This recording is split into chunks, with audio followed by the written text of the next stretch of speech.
Hello, everyone, and welcome to episode 33 of Sold with Updike Pugh. I'm Jeff Updike. And I'm Weston Pugh, and we've got a great show in store for everyone today. We hope you all had a wonderful Easter. I know I did. Jeff, how was yours? It was great. It was wonderful weather and sunny, and it was a great weekend. I know. It was a good weekend. Looks like we've got a little bit of weather coming in today, and maybe for the rest of the week. But in the meantime, we've got really great homes for everybody to talk about today. Yeah, and then a really interesting second segment. Second segment is going to be excellent. We've got Safehaven Pest Control with us. Michael is going to share 4 key critters that we need to be keeping our eye on. So Sit back, enjoy the show. So let's jump right into the property. Our first one to talk about today is 6316 Palo Pinto Avenue. And this is a really cool new construction home in East Dallas, just off of just off of Abrams Road. And it is one of those neighborhoods that is, White Rock Lake adjacent. Yep. It is some of the best cycling over there that can be found in the city. And you've got, even being in one of the inner neighborhoods here, you've still got great walkability into the shopping center with Whole Foods and really everything that has to offer there. So this is one of those areas that is really caught on, and you're seeing everything from people renovating to complete new construction that's come in. And the area is so close to, again, really strong epicenters, whether it's you wanted to travel into Lower Greenville or just come up a little bit. Lower Greenville is really come on strong. We were just there the other night on HE Supply Company on the balcony. But there's so much to do right now out there, from the grocery stores, Trader Joe's. It has really good in and out traffic as well. So whether you're using Abrams or Skillman to come out, if you needed to get to 30, this is also a great way to get to that. So you're not too landlocked in this area. And this is one of those homes that we saw and we really realized, it shows a nod back to more of an American Bungalow, Americana look. And so this is a new construction with this taken in mind. And it's a really strong home. It is a 5-bedroom, 4.5 bath. It is a 2-car garage, and it's 4,317 square feet. Really great layout on this one. It's that very popular floor plan, not exactly that floor plan, but a popular floor plan where you walk in and you've got a small living space on the front downstairs, and then as you walk toward the back, you've got the kitchen that kind of opens to a dining area and opens to one of the living areas, and then that opens up with the great big windows all the way up to the backyard. Yeah. This one's also got the covered porch on the back, which just really extends that living area out. Also has a gas fireplace in it for those 4 nights a year that you can use those in Texas. And this one is going to be master down, which is always one of the key elements that we like to look for. One of the ways that they had orchestrated the upstairs bedrooms was really strong in the fact that they're either jack and jill all the bedroom bathroom combinations, or they do ensuite upstairs. So this one actually has the living space upstairs as well as the media room in it. And so you're given a lot more options upstairs. I feel like there is kind of a strong division where you could be everybody downstairs and then everybody beds up and they're still entertaining there. The attention to detail on this one, the carpet is only in the bedrooms, which I think is, again, one of the really strong pushes that we're seeing in today's new construction. And then the wood floors were not the complete Preston Hollow finish where they were no texture, but they weren't hand scraped to the point where they looked like they came from Frisco or whatnot. So these were a really good in between. Plus they had selected the proper tone of the gray, so it still allowed the natural wood tone to come through. But overall, it was a really strong, well thought out placement for this home. Yeah, and the upstairs living area, the game area that you were talking about a while ago, is on the back of the house overlooking the backyard, and it has its own media room right off of that, which I thought was kind of an interesting add on to the house, because it's kind of like the market's got away from building those media rooms and they're building the game rooms, but this one's got both. Exactly. So it's a really strong look. I do like, if you hold this right quick, you get the stone, like awesome limestone from down in the south, and you get white brick, and then you get the nice wood as well. So it is a good textured house. The driveway is nice and deep. Overall, this is a really strong contender for new construction in that area. Yep. And this one's priced at $1,075,000, which brings it in about $250 a square foot, which is a really good value for new construction in the East Dallas market. Oh, absolutely. The next home that we're going to go to is, again, another one of the new constructions, and it's 5837 Llano Avenue. So this is just a little bit closer over towards Fitzhugh and Henderson, not quite as deep in the lake, but again, they share so many of the same attributes that we just kind of went over. You can get a little quicker to the 75 corridor and to the West Village. This would also mean that if you needed to be up and down into downtown, it would be a bit quicker for you as well. Still really strong access using Greenville, Abrams, and Skillman up to Mockingbird and whatnot. So it is a great, do not be scared about commuting on this one. Yeah, and this was even got better walkability into that lower Greenville Avenue area. And there's a lot of new restaurants that are coming in down there. I think you and I both have been over to the new one that replaced the Alamo Club. Love that one. Which is a really great restaurant. HE Supply is right there. It's just, there's Trader Joe's, all of those places are down there. And this is going to be a 5-bedroom, 4-bath, 2-car garage. It's 36 square foot. And this is one where they've taken and, again, kept with the Americana look that was popular back in this era. This is more of what we call a 4-square, I believe. It has a large front porch and a really good covering that goes with it. The brick on the out front is a little darker in color, which I really liked, because typically it's just going to be more of a slats. And this is just a really strong look. It's easy to see that this house would be one of those ones where you put some really great Adirondacks on it, add the plants and whatnot, and you've got one of those really kind of homey looking places. Overall, again, we get the same type of good, rich wood floors. These photos were taken in the daytime, and so you can see how it's just a tad bit warmer. Yeah, and those have the wide plank white oak flooring in them. I believe that's right. So this one has an office on one side, dining room on the other, and a really good space and configuration for this one as well. Yeah, and this builder really uses those textures and different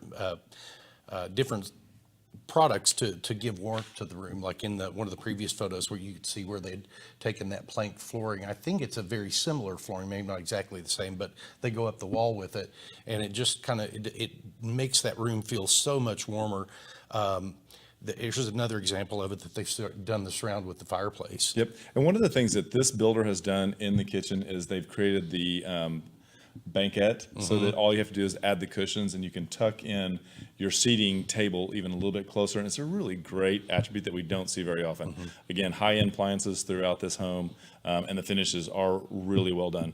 One of the things that we didn't point out in this one, in the last one, and in this one, is that the utility rooms are amazing. They not only give you sinks, they give you upper and lower cabinets, they give you full-size washer and dryer connections, and a second connection for your fridge. So it is really a great piece.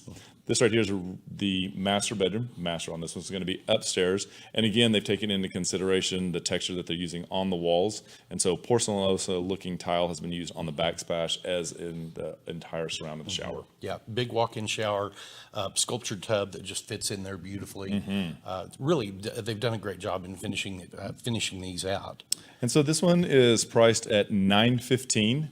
This is in Delmar Heights, I apologize. It's a 5-bedroom, 4-bath, 2-car garage.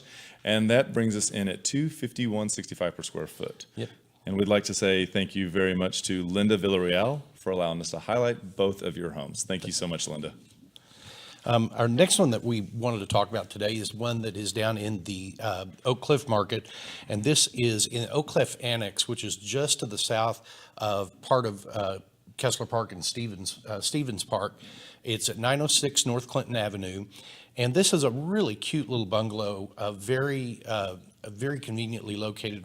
I mean, you could be probably a 5-minute walk over to Bishop Arts District from here. You've got great access to Stevens Park Golf Course, and being back into the downtown area with, it's probably a $6 or $7 Uber ride. Yep. And one of the things now that has really helped is that Hampton and Sylvan now can connect into Singleton. And with the Calatrava Bridge, it's in and out of Oak Cliff so much easier right now. So again, you no longer have to catch 35 to come in and out. It's a great area to be walkable. Bishop Arts District, I was just there on Saturday afternoon, and Bishop's Art District, it never ceases to amaze me how busy it can get. And it's just a really clean, fun family vibe. So if you're looking for something to do, this is a great area. And this is one of those neighborhoods where everybody really takes advantage of the front porch and has that sense of community. Yep. And this is going to be a 3-bedroom, 2-bath, and it is also a 2-car garage. And this is more of what an original bungalow would look like. At some point in the ownership life cycle of this home, they've actually stuck with the exterior of this. So if you could actually imagine it more where the entire house is covered in the slats like this, that would be the original. But you can see how they offset and bring in the brighter colors on the front doors and around the mullions. And this is just kind of a trademark look that we see when we look at Americana architecture and styling. Inside this home has original hardwood floors, and one of the most interesting things about this one is that whoever the previous owner was or the developer of this home, they really went with a heavy design when it came to molding and some of the treatments that they did on the ceiling. You don't see this very often, but I feel like in a couple of the houses that we've had on Winnetka earlier this year that we saw a similar type of ceiling adornments, which is something, again, we don't see very often, and we really do like. Yeah, it's and this home it's got the really beautiful wood floors. You can see the dining room here with the really big windows, some period light fixtures pretty much throughout the entire house. And I think they've kind of reconfigured the inside of this to get a little bit more workability, like the front bedroom, which is the really kind of the bright west facing bedroom, has its own bath in it. And then you come around to through the dining room where the master bedroom is, and that is just off of the big hall bath. And so you don't have the ensuite master bath, but you've got a really big, nice master bath that is right there on the hallway. And then the little third bedroom, which is, I'm guessing, was probably the original porch at some point, but it's been nicely enclosed. You can see it as it's connected right here to the master bedroom. And the other thing too about this one is that as far as like infrastructure and lifting on the house, the work has been done for the kitchen. So the kitchen is a really good reconfigured. You have the shelves that you want and the cabinets in the right places. It also has extended a couple of the countertop spaces in order to allow for someone there to actually use it for either a coffee bar or if you needed it for additional serving space. It's almost created a little mud room right there on the back of it, which is, great use of that space. Many of these homes have the really smaller closed-in kitchens, but this one, it was either built with a bigger kitchen in mind, or they've done some reconfiguration on it. Yep. And so this one comes in at $415,000. Again, this is in Oak Cliff Annex. It's a 3-bedroom, 2-bath, 1316 square feet, and that brings us in at $315.35 a foot. And we'd like to say thank you to Rob Puckett for letting us talk about his home. Great house, Rob. Good luck with that one, and I'm sure it's going to be open this weekend. One of our listings that came back onto the market this year is listed. It's located at 2601 Juniper Court, and this is in Bedford, so it's more to the mid-cities area, close to DFW Airport. But the neighborhood in this one is really such a great neighborhood. Yep, and we actually highlighted another one of the condos townhomes duplexes that we had at 61-2 Canterbury that was over near this area. And this area we've seen has experienced tremendous growth, and it commutes amazingly. So whether you're looking for something that is a mid-city, Fort Worth or Dallas, this one really can get you there. And one of the interesting things is that as we toured this house, we came from Oak Cliff and were able to go up 30 and then jog over on George Bush. And it was amazing how quick we could be in Oak Cliff and all the way up here. So again, because of the infrastructure of the highways, I feel like there's more than enough way for you to get around where you needed to be, shockingly. Yeah, quickly, very quickly. And this is a really cool home that was built in the 90s, sits right on the back end of a cul-de-sac. It is a kind of a 1.5-story home. The drive-up's beautiful. You can tell with all of the big trees there and the brick edged beds. Yeah. Lots of really lush landscaping on this one. Great indoor space. We were talking about as we were walking through this, that this is really kind of the perfect configuration when you've got this formal living room. Yep. And it just feels, it belongs there. So many times you see a formal living room and you're not quite sure what to do with it. Does it really need to be formal? And I'm always encouraging buyers and sellers to take and turn it into a library. And in here, what they've done is they've actually put 4 of the exact same leather chairs, and it's really just created a perfect landing space. The house is also really open when you go past this, and you see the living room that connects to a well-renovated kitchen that also seats, I believe, 6 in the breakfast nook over there. And this entire section overlooks the backyard, and the backyard actually has a pool, additional seating area, and a hot tub. That image that you just saw was the island, and that is one of the biggest square islands I've seen. Adds a ton of storage into that kitchen. And a double Sub-Zero refrigerator Love freezer that. combination. What a good combo. Yeah, it really was. This home has been outfitted so beautifully. And as you can see, here's the backyard with the outdoor seating space that is just adjacent to the pool. And really cool beds across the back of the lot there. And it's really got a lot of privacy. Yeah, and this one is going to be master down with here, let's just talk about that shot. This is one of those shots. The elm trees in this house, around this house, are amazing. The master is down and actually opens up also to that backyard area. And then upstairs there is bedrooms 2 and 3. And then what could really be called, if you needed a 4th bedroom, you could use it as that. But they've orchestrated it so that it's an oversized second living room and game room. And that's it right there. There's space for those 2 chairs. And then if you can see the second ceiling fan in the back, that is another area where they've set up a table. So it does have enough space. And in the far right corner of that picture, you would see a wet bar area. So this house has quite a bit to offer. And it was... I'm guessing that space that was the old additional attic, that how some builders had that option of bringing in all that extra space. Sometimes that doesn't work well. In this house, it works really, really well. It's a great piece. Yeah. And this is priced at $433,000. And that comes, it's 3,200 square feet. That brings it in about $134 a square foot. And David Lee on our team is the primary listing agent on this. If you have any interest in this home and would like to take a look at it, certainly give us a call or give David a call. Yep. So great houses all. If you have any questions about those, we'd love to hear about it. And I guess now we can get into the second segment. So what are we going to talk about today in our second So segment? second segment. So we've got a really good guest on today, and we're going to be talking about pests, seasonal pests. And it's interesting because this is the time of season when we really want to get ahead of pests that might be coming out, and what's a significant one, and what's one that maybe we don't have to have so much concerns about. So we've brought on today Michael, and Michael is with Safehaven Homes. Thank you so much for coming on, Michael. For having me, Appreciate it. Weston. Glad to be here. So tell us a little bit about how you got in the business and a little bit about yourself. So I grew up in the business, Okay. 3rd generation, and my great uncle started it back in 1955. Really? My parents bought it from them in the 70s, and so here I am. Excellent. Well, we've kind of put together a list of the seasonal items or pests that we want to kind of address. And I guess one of the big ones that we're all going to kind of be listing for are termites, because it's one of those situations where there is a high fear factor. There's a lot of unknown because we don't always see them, except really at this time of the year. And we really want to get ahead of any type of damage that they could be doing. So tell us a little bit about your take on the whole termite situation. Well, first of all, so termites right now are swarming, and it is one of the few times of the year where you will actually see them be very visible. termites are very good at staying hidden inside the walls.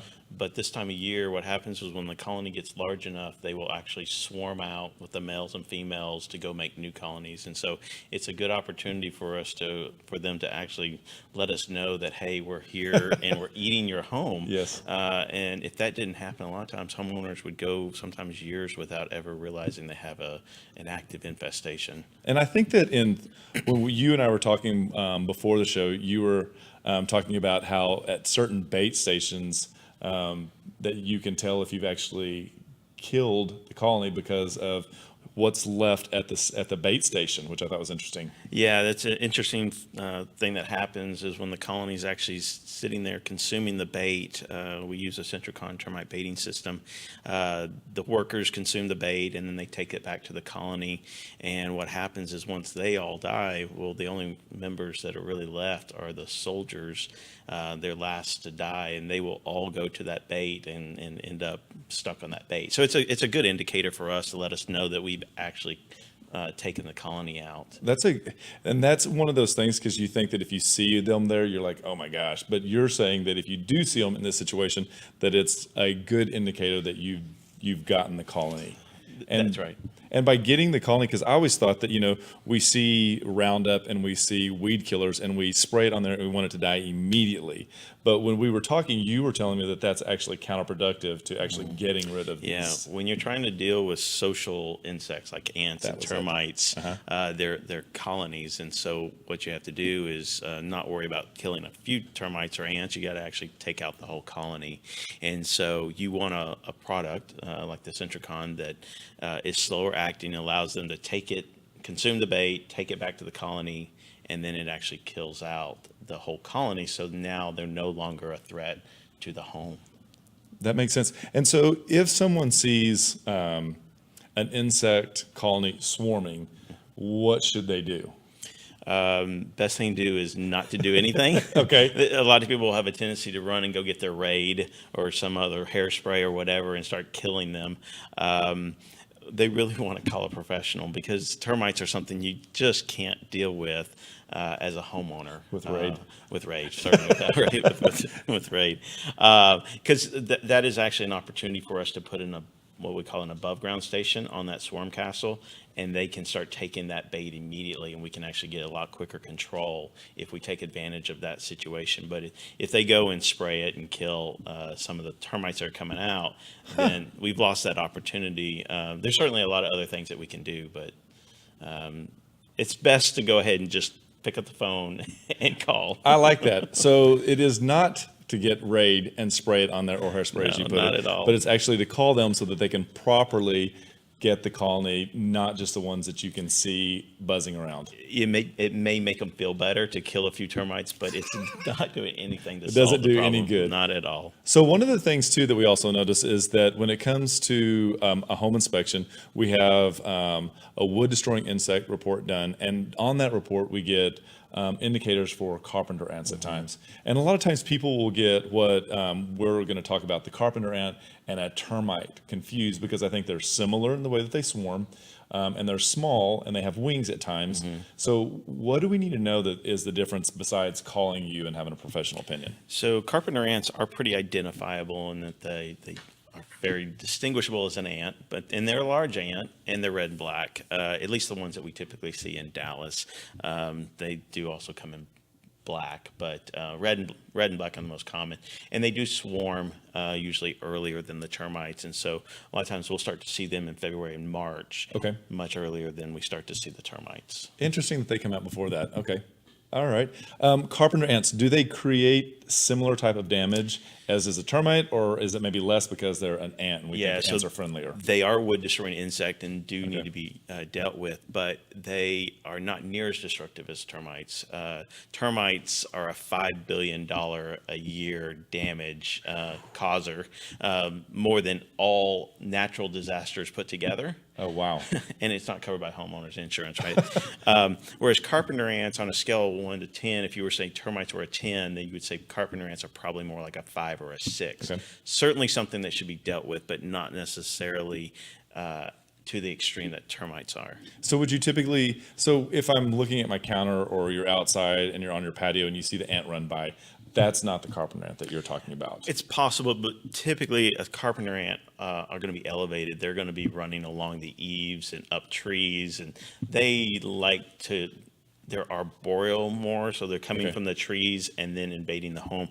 So one of the things that homeowners can do to reduce their risk is cut back trees and shrubs so that they're not touching the house. And one of the things that y'all have, is it quarterly or is it monthly that y'all come out and service people's houses? We on that do routine on a method? quarterly and then an every other month basis. Those are our two most popular. That's awesome. And so the products, just because I know that everybody's concerned about this, but the products that you guys use, are they, is the term child and pets friendly or safe? So we don't use the term safe, right? Okay. Because everything in the salt is dangerous at Okay. certain levels. But the margin of safety that the products that we use today are really off the charts, low toxic. And if someone really is concerned about it, we can use green products or low impact products. So that's not a problem. We do a lot of schools, public schools, private schools.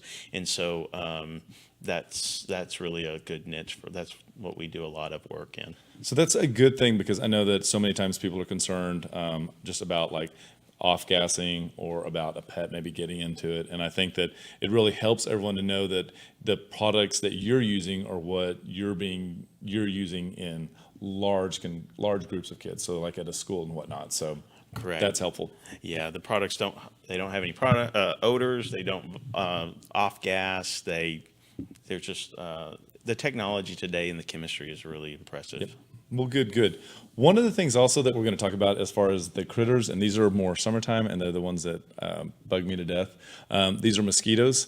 And so I feel like this was a really interesting one, because mosquitoes, I feel like, have a higher fear factor, given the fact that in the last couple of years, Dallas has really been a hot zone for West Nile. And then last year, so many people were talking about Zika in Mexico.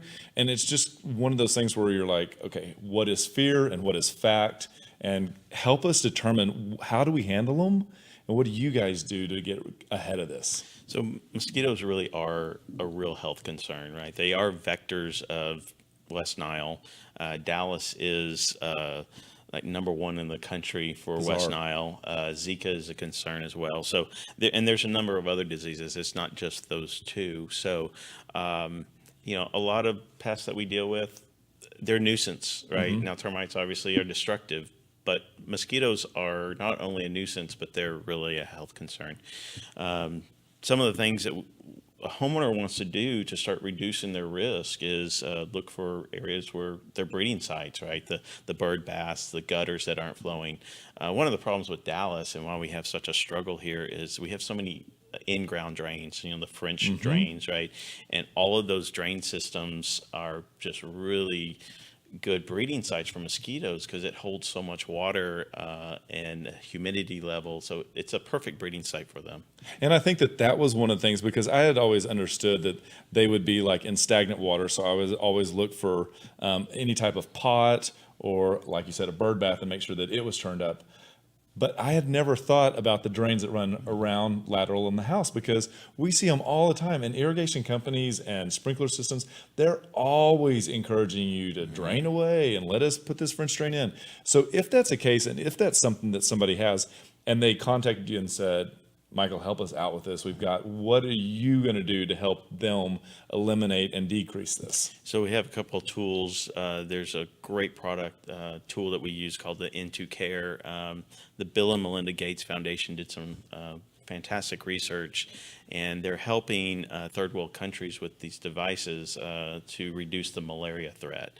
And so we place a couple of them out on a typical home, and mosquitoes fly in, they get the product on them, they lay their eggs, but the eggs won't hatch into biting adults. And then they take that active ingredient and they're able to move that product to all these other breeding sites. So it starts making a fantastic impact of reducing the mosquito breeding sites around your home or on other properties. So doing that, and then the yard sprays that we do reduce the harboring areas. So the mosquitoes aren't hanging out in your yard and the foliage and underneath your patio. And then one of the other things we do is flush those drains that we were talking about earlier, so that we're taking that breeding site and that harborage away from them. So that is really huge. So you've actually taken away their ability to larvae to actually convert into adult, and you're reducing the how good the environment is.